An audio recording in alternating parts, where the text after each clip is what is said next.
Student तो आज का हमारा टॉपिक है सेल। हम लोग आज structure and function of the cell. तो यहाँ पर हम लोग देख रहे हैं the cell is the smallest basic structural function and biological unit of the living organism often called the building block of the life. वैसे हम लोग बात करते हैं कि अगर हम सेल की बात करें तो सेल क्या है, बहुत ही स्मॉलेस्ट, बहुत ही सूक्ष्म इकाई है हमारी बॉडी की। लेकिन हमारी बॉडी का जो ओवरऑल कमांड है वो किसके द्वारा है? हमारा सेल के द्वारा। तो सेल हमारी बॉडी को स्ट्रक्चर प्रोवाइड कराता है प्लस हमारी बॉडी का फंक्शन। हमारी बॉडी का जो भी स्ट्रक्चर है, हमारी बॉडी की जो भी ग्रोथ है, हमारी बॉडी का जो भी वेट है, तो ये जो स्ट्रक्चर प्रोवाइड हो रहा है वो भी हमें सेल के थ्रू होता है। और हमारी बॉडी जो भी फंक्शंस करती है, हमारी बॉडी में जो भी फिजियोलॉजी होती है, तो वो भी थ्रू द सेल के द्वारा ही परफॉर्म होती है। Cell is a basic need, इसीलिए हम लोग कहते हैं कि सेल क्या है, एक बहुत ही बेसिक यूनिट है हमारी बॉडी के लिए। और हमारी बॉडी का जो ब्लॉक होता है, हमारी बॉडी का जो बिल्डिंग ब्लॉक होता है, हमारी जो बॉडी की ग्रोथ होती है वो भी हमारे किसके थ्रू होती है? सेल के थ्रू होती है। सेल बायोलॉजी और cytology is the study of cellular structure and function. Next हम लोग बात करते हैं कि cell biology and cytology. Cell biology and cytology medical science की एक ब्रांच है जिसके अंदर हम लोग सेल के डिफरेंट टाइप के स्ट्रक्चर एंड फंक्शंस के बारे में स्टडी करते हैं कि हमारी सेल का स्ट्रक्चर कैसा है, सेल के अंदर कौन कौन से ऑर्गेनल्स प्रेजेंट हैं, कौन कौन सा ऑर्गेनल्स किस काम के लिए रिस्पॉन्सिबल है, कौन किस से ऑर्गेनल्स का कैसा स्ट्रक्चर है। तो जो भी ओवरऑल स्टडी हम लोग सेल के बारे में करते हैं वो हम लोग करते हैं सेल साइटोलॉजी के अंदर। Next parts of the cell. Cell के अगर हम लोग पार्ट्स की बात करें तो सेल को बेसिकली 3 पार्ट्स में डिवाइड किया गया है: plasma membrane, cytoplasm and nucleus.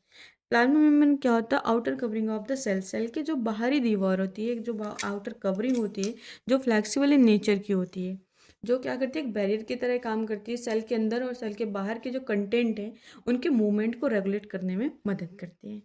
जो हमारी सेल मेम्ब्रेन होती है वो हमारी 2 लेयर से मिलकर के बनी होती है। वो जो दोनों लेयर्स होती हैं वो लिपिड की बनी हुई होती हैं। लिपिड हमारा 3 टाइप्स का होता है: फॉस्फोलिपिड, कोलेस्ट्रॉल एंड ग्लिसरॉल। जो हमारा लिपिड है, ये जो लिपिड की लेयर है ये हमारे एम्पैथी नेचर की होती है, ठीक है। ये इसका जो हेड वाला पार्ट है वो हमारा हाइड्रोफिलिक होता है, जो हमारा टेल वाला पार्ट होता है वो हमारा लिपोफिलिक इन नेचर होता है। नेक्स्ट हम लोग बात करते हैं स्ट्रक्चर ऑफ द सेल। तो ये हमारा स्ट्रक्चर है सेल का, ठीक है। ये स्ट्रक्चर बहुत ही छोटा होता है, सो ये हमें डायरेक्टली आई से विजुलाइज नहीं होता है। इसको देखने के लिए हमें माइक्रोस्कोपी की जरूरत पड़ती है। इस स्ट्रक्चर की जहाँ पर हम स्टडी करते हैं वो हमारी मेडिकल साइंस की ब्रांच है साइटोलॉजी। इसकी अगर हम लोग बात करें, ये जो हमारी आउटर सेल मेम्ब्रेन, सबसे पहले हम बात करते हैं सेल मेम्ब्रेन, ये जिसको हम लोग क्या बोलते हैं? प्लाज्मा मेम्ब्रेन भी बोलते हैं। ये जो हमारी सेल की आउटर कवरिंग है ये क्या हमारी सेल मेम्ब्रेन है, ठीक है। ये हमारी 2 लेयर से मिलकर के बनी होती है, दोनों ही लेयर हमारी लिपिड की बनी होती है: फॉस्फोलिपिड, ग्लाइकोलिपिड एंड कोलेस्ट्रॉल। ये जो लिपिड वाली लेयर है इनमें हमारे ये एम्फीपैथिक इन नेचर का होता है। इसका जो हेड वाला पार्ट होता है वो हमारा हाइड्रोफिलिक इन नेचर का होता है। इसका जो टेल वाला पार्ट होता है वो हमारा लिपोफिलिक इन नेचर का होता है। ये जो हमारी सेल मेम्ब्रेन इनमें आपके स्मॉलेस्ट पोर साइज होते हैं, तो ये हमारा क्या करता है? Regulate of the content from inside and outside of the cell. तो ये एक हमारा बैरियर की तरह काम करता है, सेल के बाहर और अंदर के कंटेंट के मूवमेंट को भी ये रेगुलेट करने का काम करता है। साथ ही साथ में ये हमारे पूरे सेल को एक फ्लेक्सिबिलिटी प्रोवाइड कराने का काम करता है। सेकेंड पॉइंट हम लोग बात करते हैं साइटोप्लाज्म। ये हमारा साइटोप्लाज्म है। ये जो सेल मेम्ब्रेन और न्यूक्लियस के बीच का जो हमारे ये पूरा स्पेस है इसे हम लोग बोलते हैं साइटोप्लाज्म। साइटोप्लाज्म के हमारे 2 कंपोनेंट होते हैं, एक हमारा साइटोसोल होता है, दूसरा हमारा ऑर्गेनेल्स होता है। जो साइटोसोल्स होता है, साइटोसोल्स मीन्स क्या, तो इसमें हमारा साइटोप्लाज्म के अंदर जो लिक्विड वाला पार्ट है, जो फ्लूइड फिल्ड पार्ट है वो हमारा साइटोसोल होगा। और जो हमारे ये डिफरेंट टाइप के यहाँ पर ऑर्गेनल्स है तो ये हमारे ऑर्गेनल्स वाला पार्ट होगा। जो साइटोसोल वाला पार्ट है वो क्या करता है? हमारे कंटेंट को मोबिलिटी प्रोवाइड कराता है। ये जो हमारे ऑर्गेनल्स, इन ऑर्गेनल्स को क्या करता है? ऑर्गेनल को सस्पेंडेड करके रखता है, जिससे कि सारे ऑर्गेनल्स आपस में एक दूसरे से रिगिड ना हो सकें और कोई भी डैमेज ना आए। थर्ड हमारे स्टार्ट होता है साइटोस्केलेटन। हमारा जो सेल मेम्ब्रेन है, सेल मेम्ब्रेन में एक साइटोस्केलेटन भी होता है जो क्या करता है? सेल मेम्ब्रेन को क्या करता है? सेल को हमारे क्या करता है? एक स्ट्रेंथ प्रोवाइड करता है, मैकेनिकल स्ट्रेस से बचाने में मदद करता है।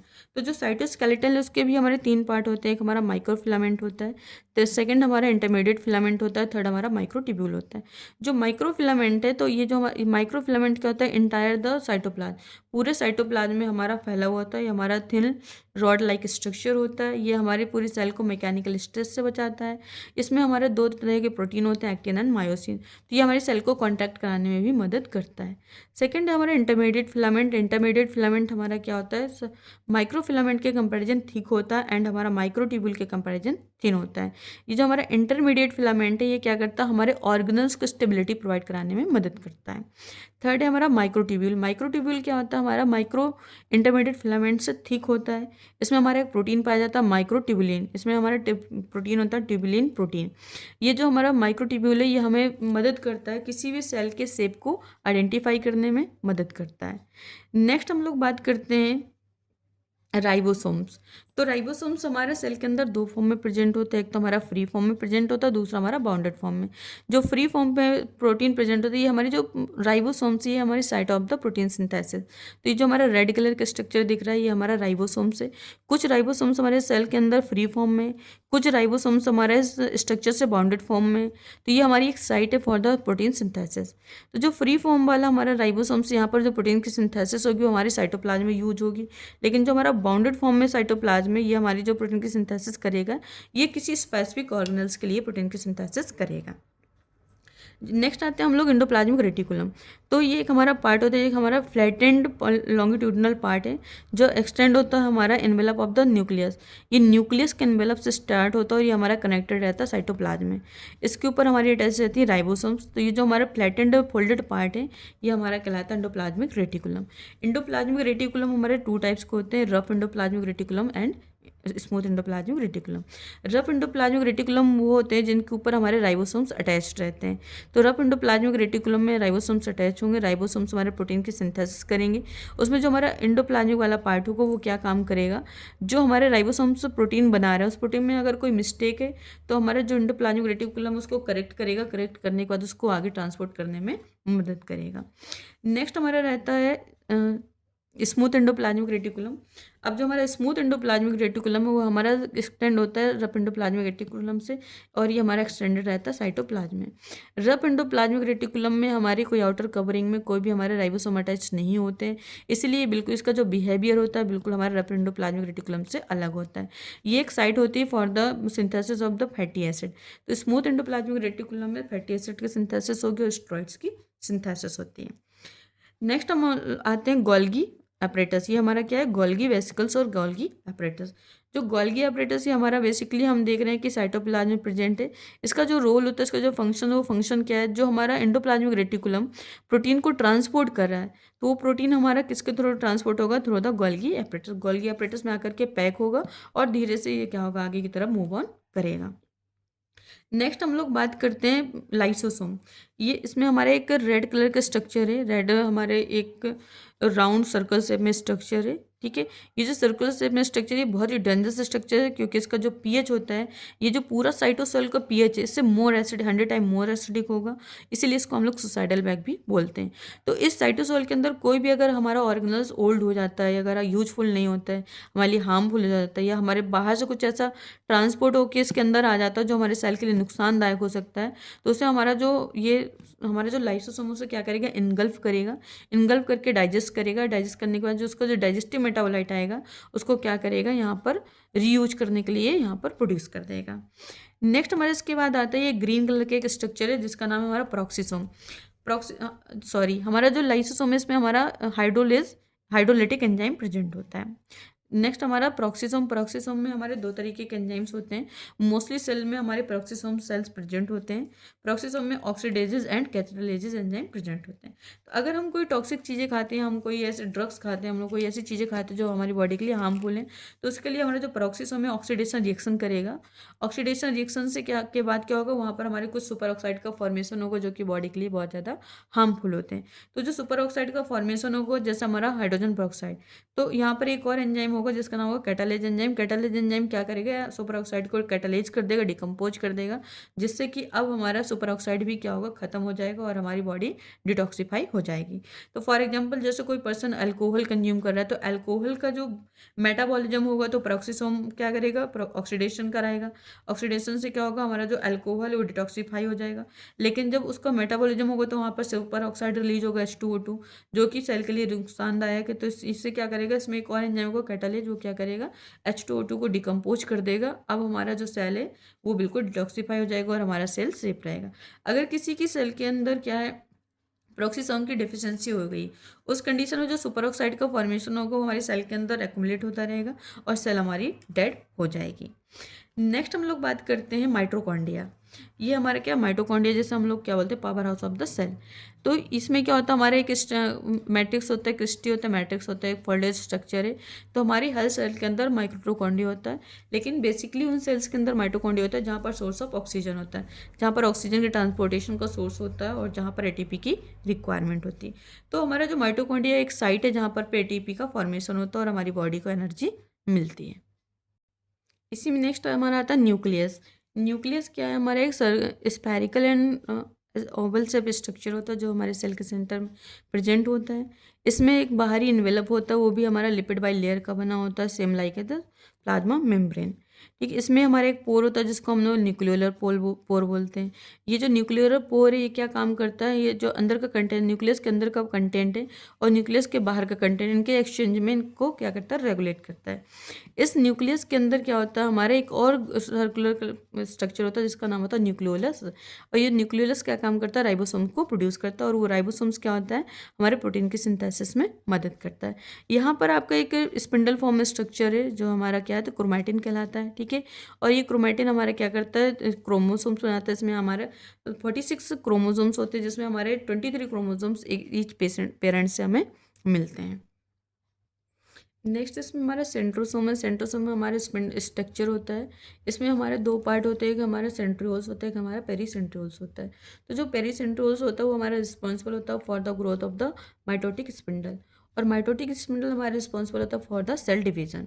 तो जब भी हमारी बॉडी में सेल डिवीजन होता है तो सेल डिवीजन के दौरान हमारा जो सेंट्रोसोम होता है वो क्या करता है, रेप्लिकेट करता है, जिसके द्वारा क्या होता है, सेल डिवीजन हमारा पॉसिबल हो पाता है।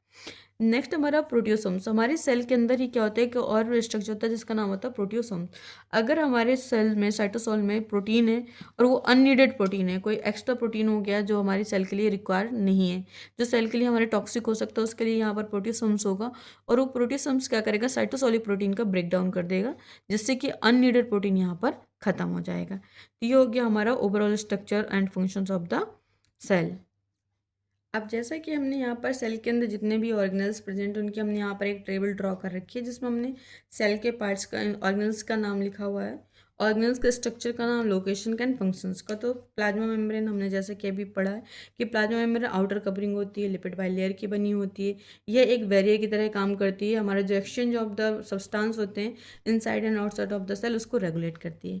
सेकेंड हमारा साइटोप्लाज्म। साइटोप्लाज्म हमारा क्या है, जो सेल मेम्ब्रेन के से लेकर न्यूक्लियस के बीच का स्पेस है वो हमारा साइटोप्लाज्म होता है। साइटोप्लाज्म में हमारे दो कंपोनेंट होते हैं, साइटोसोल एंड ऑर्गेनल्स। जो साइटोसोल से वो हमारा लिक्विड पार्ट होता है, जो हमारा ऑर्गेनल्स वो हमारे ऑर्गन्स होते हैं। साइटोसोल में हमारे सारे ऑर्गन्स सस्पेंडेड रहते हैं, जिससे ऑर्गन्स में आपस में रिगिडिटी नहीं होती, उन्हें फ्लेक्सिबिलिटी मिलती है और वो एक दूसरे को प्रोटेक्ट करके रखते हैं। नेक्स्ट है हमारा साइटोसोल। साइटोसोल हमारा liquid part of the cytoplasm का जो लिक्विड वाला पार्ट होता है, इसमें बहुत सारे ions, glucose, amino acid, fatty acid, proteins, lipid, ये सारे हमारे सॉल्यूट पार्टिकल्स होते हैं जो लिक्विड में हमारे सस्पेंडेड रहते हैं।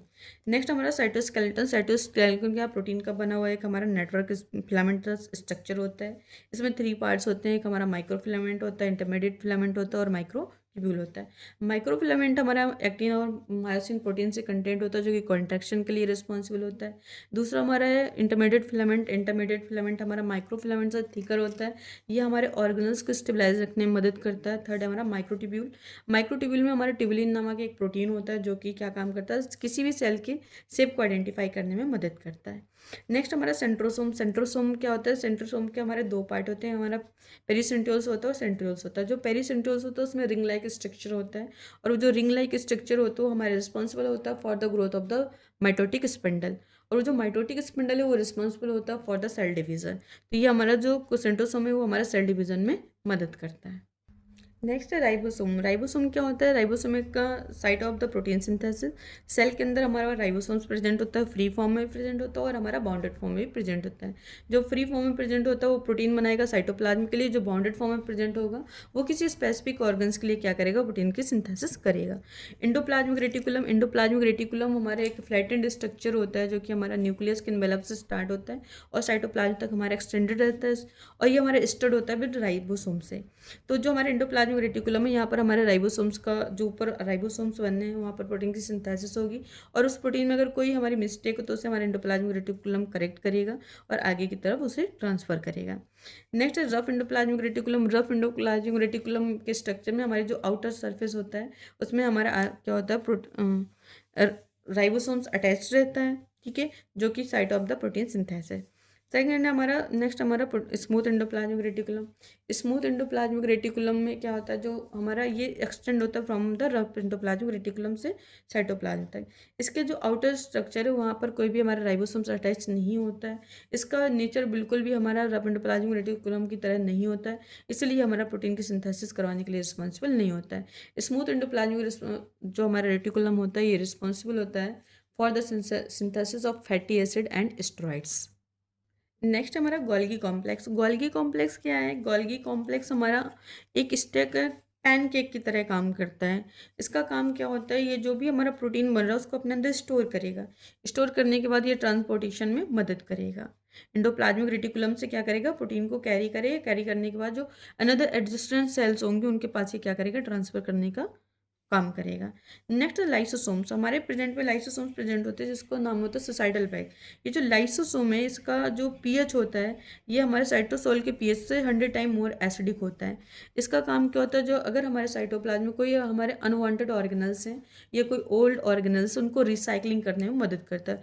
ओल्ड ऑर्गेनल्स या कोई चीज़ें बाहर से हमारे सेल के अंदर आ रही हैं जो हमारे सेल के लिए हार्मफुल हैं, उन्हें इनगल्फ करेगा। इनगल्फ करने के बाद उसका जो मेटाबोलाइट बचेगा उस डाइजेस्ट करेगा। डाइजेस्ट के बाद जो डाइजेस्ट मेटाबोलाइट होगा उसको क्या करेगा, रीयूज करने के लिए साइटोसोल को प्रोवाइड करा देगा।